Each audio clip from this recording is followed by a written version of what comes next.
लखनऊ में 19 साल की लॉ स्टूडेंट घर से निकली और फिर अचानक गायब हो गई।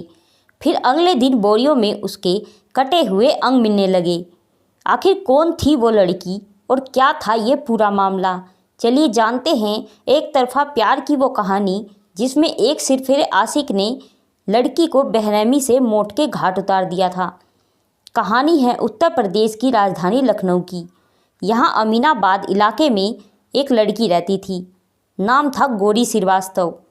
19 साल की लॉ स्टूडेंट गौरी स्वभाव से काफ़ी खुशमिजाज और खुले विचारों की सोच रखने वाली एक मॉडर्न लड़की थी। पिता शिशिर श्रीवास्तव अमीनाबाद में एक दुकान चलाते थे जिसमें वो इंटीरियर डेकोरेशन का सामान बेचते थे। वही गौरी की माँ तृप्ति श्रीवास्तव एक हाउसवाइफ थी। गौरी अपने माता पिता की इकलौती बेटी थी। परिवार काफ़ी खुश रहता था, लेकिन 1 फरवरी 2015 के दिन इस परिवार में ऐसा क्या कुछ हुआ जिसकी कल्पना तृप्ति और शिशिर ने कभी नहीं की होगी। दरअसल 1 फरवरी 2015 के दिन गौरी दोपहर के 12:30 बजे अपने पिता की जैकेट को ड्राई करवाने के लिए घर से निकलती है। गौरी अपनी माँ को कहती है कि उसे मंदिर जाना है, इसलिए ड्राई के बाद वह सीधे मंदिर जाएगी और फिर घर लौटेगी। इसके बाद गौरी दुकान में पिता की जैकेट ड्राई कराने के लिए देकर फिर वहाँ से निकल जाती है। उस दौरान उसके कई जानने वालों ने भी उसे वहाँ देखा था, लेकिन उन्हें भी नहीं पता था कि वे गौरी को अंतिम बार देख रहे थे। शाम के 4 बज गए थे, लेकिन गौरी अभी तक घर नहीं लौटी थी, तो माँ को चिंता होने लगी। उन्होंने बेटी को फ़ोन मिलाया, लेकिन बेटी ने फ़ोन नहीं उठाया। इसके बाद माँ ने कई बार उसे फ़ोन लगाया, लेकिन गौरी ने एक बार भी कॉल नहीं उठाया। तो परेशान होकर उन्होंने गौरी के पिता को फ़ोन किया और बताया कि गौरी अभी तक घर नहीं लौटी है और ना ही फ़ोन उठा रही है। इसके बाद पिता शिशिर श्रीवास्तव ने भी गौरी को फ़ोन लगाना शुरू किया। कई बार फ़ोन लगाने के बाद एक लड़के ने फ़ोन उठाया। उसने कहा, आप टेंशन मत लो, गौरी रात तक वापस लौट आएगी। पिता ने दोबारा फ़ोन किया तो लड़के ने फिर से वही बात कही। उन्होंने कहा कि गौरी से बात करवा दो, तो लड़के ने फ़ोन काट दिया। अब शाम के 5 बज चुके थे। पिता भी घर लौट आए थे। उन्होंने पत्नी से कहा, क्यों ना थोड़ी देर तक गौरी का इंतज़ार किया जाए, क्या पता वो दोस्तों के साथ कहीं घूमने गई हो। लेकिन शाम और ज़्यादा हो गई थी। गौरी का अभी भी कोई अता पता नहीं था। तो माँ ने दोबारा गौरी को फ़ोन लगाया। फिर से उसी लड़के ने फ़ोन उठाया और बताया कि गौरी उसके साथ इको पार्क में है, थोड़ी देर में वह घर पहुंच जाएगी। माँ ने लड़के से कहा, एक बार गौरी से वह उनकी बात करवा दे, लेकिन इस बार भी लड़के ने फ़ोन काट दिया। माता पिता को यह लड़का अब संदिग्ध लगने लगा था। उन्होंने सोचा क्यों ना इसकी सूचना पुलिस को दी जाए, लेकिन उससे पहले उन्होंने एक बार फिर गौरी को फ़ोन लगाना ज़रूरी समझा। लड़के ने इस बार बताया कि गौरी की अचानक तबीयत खराब हो गई है, इसलिए वह उसे SGPGI हॉस्पिटल लेकर आया है। यह सुनकर माता पिता बदहवास होकर अस्पताल पहुंच गए, लेकिन वहां पता चला कि गौरी नाम की कोई भी पेशेंट अस्पताल में भर्ती नहीं है। फिर दोनों इको पार्क गए, लेकिन वहां भी उन्हें गौरी नहीं मिली। अब शाम के 7 बज चुके थे, तो उन्होंने फिर से गौरी को फ़ोन किया, लेकिन अब उसका फ़ोन स्विच ऑफ आने लगा था। माता पिता की टेंशन और बढ़ गई, तो वे अमीनाबाद पुलिस स्टेशन पहुंच गए। पिता ने पुलिस को सारी घटना बताई। इसके बाद पुलिस ने मामला दर्ज करके जांच शुरू कर दी। इसी तरह पूरी रात बीत जाती है। फिर अगले दिन यानी 2 फरवरी 2015 के दिन सुबह के 7 बजे शहीद पथ रोड के पास कुछ लोगों को एक बोरी सड़क पर पड़ी दिखाई देती है। उसके आसपास कई कुत्ते घूम रहे थे। वे बार बार बोरी को सूंघ रहे थे।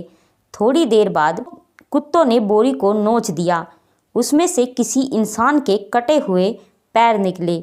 फिर कुत्ते उसे नोचने लगे। यह देखते ही लोगों ने इसकी सूचना पुलिस को दी और कुत्तों को वहां से भगाया। मौके पर पहुंची पुलिस ने उन कटे हुए पैरों को कब्जे में ले लिया और आसपास तलाशी करने लगे। तभी उन्हें पास की झाड़ियों में एक और बोरी मिली। उसमें कटे हुए इंसानी हाथ और सिर था। देखने से लग रहा था कि ये लड़की की लाश है। आसपास और तलाश किया गया तो शरीर के और भी अंग पुलिस को मिल गए। सभी अंगों को पुलिस ने रीअरेंज करने के लिए उन्हें अस्पताल भेज दिया। लखनऊ जैसे शहर में किसी इंसानी लाश के अंगों का इस तरह मिलना वाकई हैरान करने वाला था। देखते ही देखते यह खबर हर जगह आग की तरह फैल गई। उधर गौरी के माता पिता, जो वैसे ही परेशान थे क्योंकि उनकी बेटी अभी तक घर नहीं लौटी थी, अब उन्होंने ये न्यूज़ जैसे ही टीवी पर देखी कि किसी लड़की की लाश इस तरह से मिली है तो वे और भी डर गए। जब लाश को रीअरेंज किया गया तो 3 फरवरी को पुलिस ने गौरी के माता पिता को अस्पताल बुलवाया ताकि वे लाश को पहचान सके। जैसे ही माता पिता ने ये लाश देखी तो वे फूट फूट कर रोने लगे क्योंकि ये लाश गौरी की ही थी। पुलिस ने अब मामले को मर्डर केस मानकर जांच शुरू कर दी। वहीं न्यूज़ चैनलों से लेकर सोशल मीडिया तक हर जगह यही खबर चल रही थी। पुलिस ने गौरी की कॉल डिटेल निकलवाई तो कुछ खास बातें उससे पता नहीं चल सकी क्योंकि गौरी के मोबाइल पर सबसे ज़्यादा कॉल उसी के माता पिता के थे। बाकी जिन अन्य नंबरों पर गौरी की बात हुई थी उनसे भी पुलिस को कुछ खास जानकारी नहीं मिल सकी थी। फिर पुलिस ने गौरी की लास्ट लोकेशन पता करवाई। पता चला कि वो अंतिम बार तेलीबाग इलाके में थी। पुलिस ने गौरी के माता पिता से पूछा कि क्या तेलीबाग में उनका कोई जानने वाला रहता है। माता पिता ने कहा वहाँ उनकी कोई जान पहचान नहीं है और ना ही उनका कोई जानने वाला रहता है और ना ही गौरी का कोई दोस्त वहाँ पर रहता है। पड़ोसियों ने भी बताया कि गौरी ने कभी उनके सामने इस तेलीबाग इलाके का जिक्र नहीं किया था। इस केस में पुलिस ने कई टीमें बनाई थी। फिर पुलिस की एक टीम ने तेलीबाग के सभी सीसीटीवी फुटेज को देखा। पुलिस के इस कदम से केस में कुछ लीड मिली। एक फुटेज में पुलिस को गौरी पैदल चलती दिखाई दी। वह फ़ोन पर किसी से चैटिंग कर रही थी। फिर आगे चलकर एक बाइक पर बैठ गई। बाइक पर एक लड़का था जिसने हेलमेट पहना हुआ था। इसके बाद दोनों वहां से चले गए। पुलिस के पास गौरी का बस यही एक फुटेज था। सीसीटीवी फुटेज इतनी साफ नहीं थी कि बाइक का नंबर पता चल पाता, लेकिन काफ़ी मशक्क़त के बाद पुलिस ने पता लगा लिया कि बाइक कौन सी कंपनी की है। फिर पुलिस की एक टीम ने आरटीओ ऑफिस से बाइक की जानकारी निकलवाना शुरू की, लेकिन यहाँ से भी बाइक से संबंधित जानकारी उन्हें नहीं मिल पाई। इसके बाद पुलिस की एक टीम ने तेलीबाग में ही लोगों से बाइक के बारे में पूछना शुरू किया। यहाँ उन्हें कामयाबी मिल गई। पता लग गया कि यह बाइक किसकी है। पता चला कि गौरी का ही एक दोस्त है जो तेलीबाग में रहता है। नाम है हिमांशु प्रजापति। पुलिस ने उसकी सारी कुंडली खंगालनी शुरू की। पता चला कि 23 वर्षीय हिमांशु राजस्थान की यूनिवर्सिटी से बीकॉम की प्राइवेट पढ़ाई कर रहा है। साथ ही वह एसएससी की कोचिंग भी ले रहा है। हिमांशु के जानने वाले लोगों को जब सीसीटीवी फुटेज दिखाया गया तो वे उसे तुरंत पहचान गए। पुलिस के मुताबिक गौरी अंतिम बार हिमांशु के साथ ही दिखी थी। पुलिस तुरंत हिमांशु के घर पहुंची तो पता चला कि पूरा परिवार मुंबई गया हुआ है। सिर्फ हिमांशु ही वहां अकेला रहता था और वो भी उस समय मौजूद नहीं था। पुलिस ने उसकी तलाश शुरू की और जल्द ही उसे गिरफ्तार भी कर लिया गया।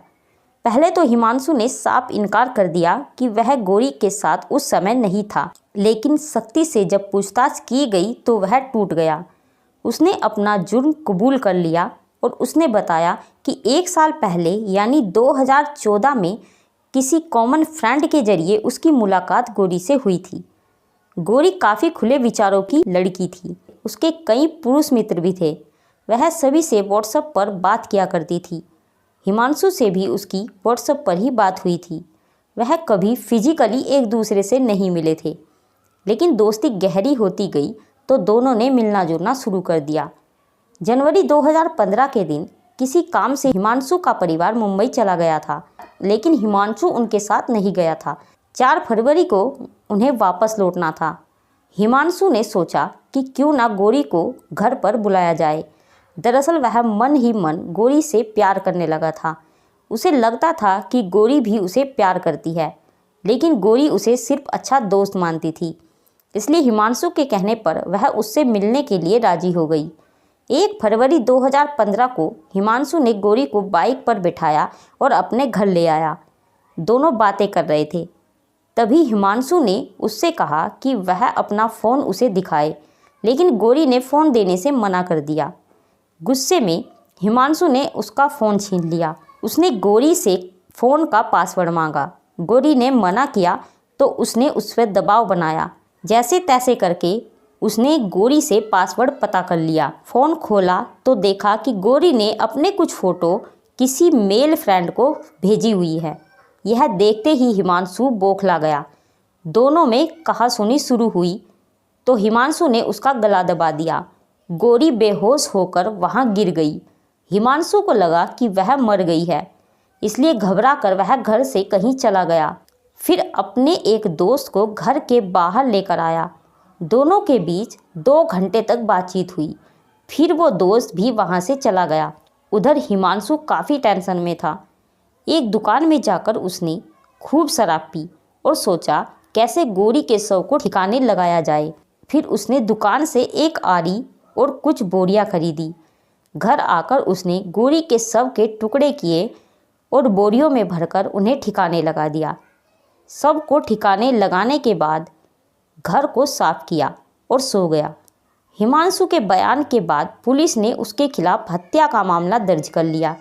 फिलहाल यह केस अभी भी कोर्ट में चल रहा है। और बता दें कि जब गौरी की पोस्टमार्टम रिपोर्ट आई तो पुलिस के होश उड़ गए, क्योंकि जब हिमांशु ने गौरी का गला काटा उस समय गौरी मरी नहीं थी बल्कि जिंदा थी और हिमांशु ने उसे मरा समझ लिया था। वो बस कोमा में थी।